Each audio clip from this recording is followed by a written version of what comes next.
నమస్తే, welcome to Disha TV. ప్రస్తుతం మనతో పాటు కాంగ్రెస్ సీనియర్ నేత ఫిరోజ్ ఖాన్ గారు ఉన్నారు. తాజా రాజకీయ పరిణామాలపై మాట్లాడే ప్రయత్నం చేద్దాం. ముందుగా తెలంగాణ రాష్ట్రంలో త్వరలో ఇక ఉప ఎన్నిక రాబోతుంది. మరీ ముఖ్యంగా ఖైరతాబాద్లో అలాగే మన స్టేషన్ గన్పూర్లో వచ్చే అవకాశం ఉన్నట్టు కూడా చర్చ జరుగుతుంది.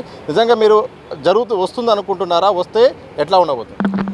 100% బై ఎలక్షన్ వస్తుంది. సో ఒకవేళ డిస్క్వాలిఫై అయితే వాళ్ళు కంటెస్ట్ చేయలేరు, వాళ్ళ ఫ్యామిలీ మెంబర్స్ కంటెస్ట్ చేయాలి, నాగేందర్ గారు కానీ శ్రీహరి గారి కానీ. సో సింపుల్గా రిజైన్ చేస్తారు, ఎలక్షన్ వస్తుంది. And strong Congress party strong పొజిషన్లో ఉన్నది. అండ్ పబ్లిక్ మూడ్ ఎట్లా ఉన్నది అంటే రూలింగ్ పార్టీకి మనం ఓటేద్దాం. మీరు కంటోన్మెంట్ చూసినారు, దాని తర్వాత జూబ్లీహిల్స్ చూసినారు. సేమ్ హైదరాబాద్ కూడా స్టేషన్ గన్పూర్ కూడా సేమ్ దానిలో ఉంటుంది. ఎందుకంటే పబ్లిక్ మూడ్ ఏమంటే రూలింగ్ పార్టీకి వేద్దాం.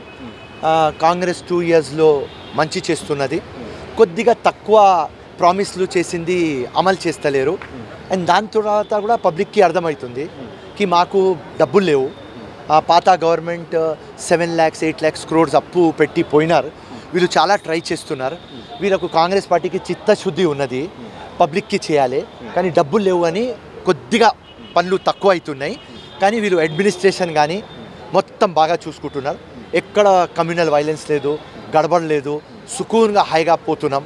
అన్ని రంగాల్లో మంచి నడుస్తుంది అని పబ్లిక్ మైండ్లో ఉన్నది. కాబట్టి తప్పకుండా ఏదైనా బై ఎలక్షన్ రాని అది కాంగ్రెస్ ఖాతాలో పడుతుంది. సో తాజాగా డీసీసీ సంబంధించిన నియామకాలు కూడా జరిగినాయి. కొంతమంది యాక్సెప్ట్ చేస్తే చాలామంది సీనియర్లు కూడా మాకు కష్టపడ్డా కానీ పార్టీకి గుర్తింపు దక్కలేదు, కొన్ని కోణాల్లో తీసేసారని కొంతమంది కూడా ఆవేదన వ్యక్తం చేస్తున్నారు. ఓవరాల్గా ఈ లిస్ట్ అంతా చూస్తే మాత్రం మీ అనాలిసిస్ ఏంటి? నా చూసిన తర్వాత లిస్ట్ చూసిన తర్వాత చాలా బాగా వేసినారు. ఎవరు కరెక్ట్ పర్సన్ అట్లా వేసినారు. ఇప్పుడు సింపుల్ మన హైదరాబాద్ ప్రెసిడెంట్ మోటా రోహిత్ గురించి మాట్లాడదాం. కరెక్ట్ క్యాండిడేట్కి ఇచ్చినారు. యంగ్స్టర్, మొత్తం కాంగ్రెస్ పవర్లో లేనప్పుడు మొత్తం హంగామాలు, రోడ్డు మీద ధర్నాలు, పబ్లిక్కి తీసుకువచ్చి నెత్తి మీద కేసులు పెట్టి పోలీస్ స్టేషన్లోకి పోయి కూర్చొని మొత్తం ప్రాబ్లం.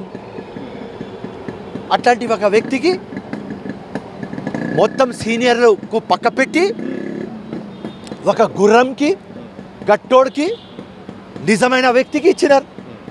సో కాంగ్రెస్లో ఎప్పుడు జస్టిస్ ఉంటుంది, సామాజిక న్యాయం ఉంటుంది.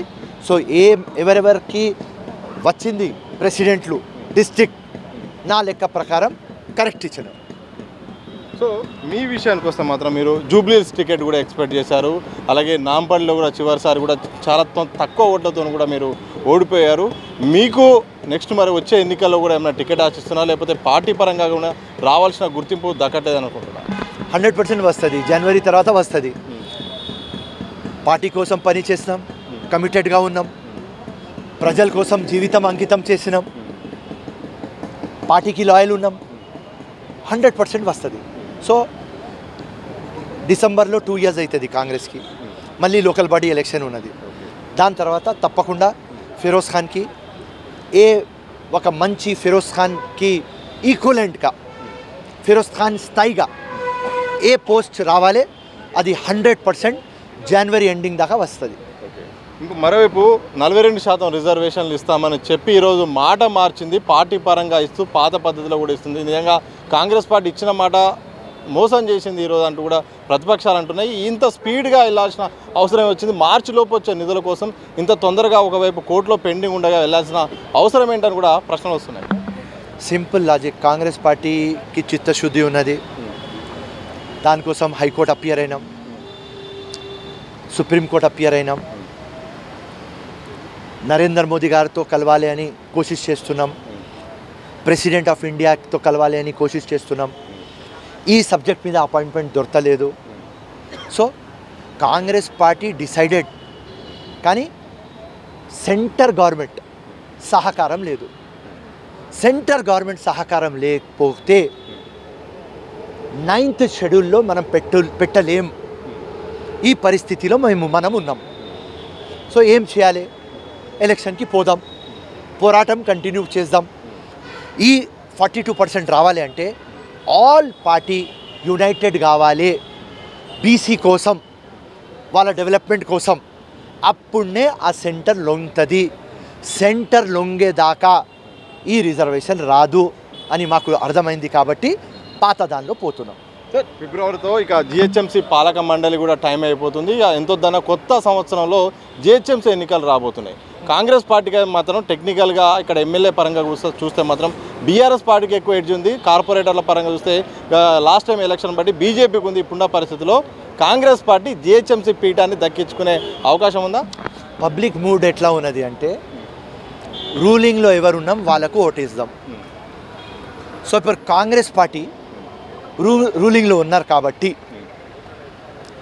రేవంత్ రెడ్డి గారు ఒక చరిష్మాటిక్ లీడర్ కాబట్టి ఈ రెండు ఈక్వేషన్లో తప్పకుండా మేయర్ కాంగ్రెస్దే అవుతుంది, నో డౌట్.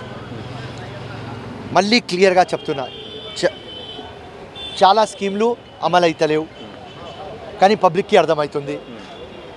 పాత గవర్నమెంట్ ఆ అప్పు పెట్టింది కాబట్టి వీళ్ళ దగ్గర డబ్బు లేదు కాబట్టి మనకు స్కీమ్లు అమలు అవుతలేవు అని అర్థమైంది కాబట్టి రూలింగ్ పార్టీకి వేద్దాం. కాబట్టి పబ్లిక్ మూడ్ అట్లా తయారైంది కాబట్టి 100% కాంగ్రెస్ మేయర్. ఎంఐఎం మద్దతుతోనా డైరెక్ట్గా గెలిచే అవకాశం ఉంటుందా? మెజారిటీ సీట్లు తీసుకుంటారు, మద్దతు తీసుకుంటారు, ఎంఐఎంది తీసుకుంటారు. ఇలా పరిస్థితి చూసుకుంటే తప్పకుండా తీసుకుంటారు. నాతో పర్సనల్గా నువ్వు అడిగితే తీసుకోవద్దు అంట, కానీ నేను ఒక కార్యకర్త, హైకమాండ్ డిసిషన్, వాళ్ళు ఏం డిసిషన్ చెప్తే దానికి అబాయిడ్ చేసే ఒక డిసిప్లిన్ కార్యకర్త నేను. సో 100% ఎంఐఎం ఉంటుంది. సో ఎంఐఎం ప్లస్ నాకు నచ్చదు, నాకు ఉట్టి నచ్చుతుంది కాంగ్రెస్. ఈ తోక ఎందుకు ఎంఐఎం ఏం పీక్తారని. ఇప్పుడు జూబ్లీహిల్స్ ఎలక్షన్ అయింది, వాళ్ళ దగ్గర 2 కార్పొరేటర్లు ఉన్నారు, ఒక షేక్పేట్ ఒక ఎర్రగడ్డ. ఎంత లీడ్ తెచ్చినారు రాబాయ్? 2,000.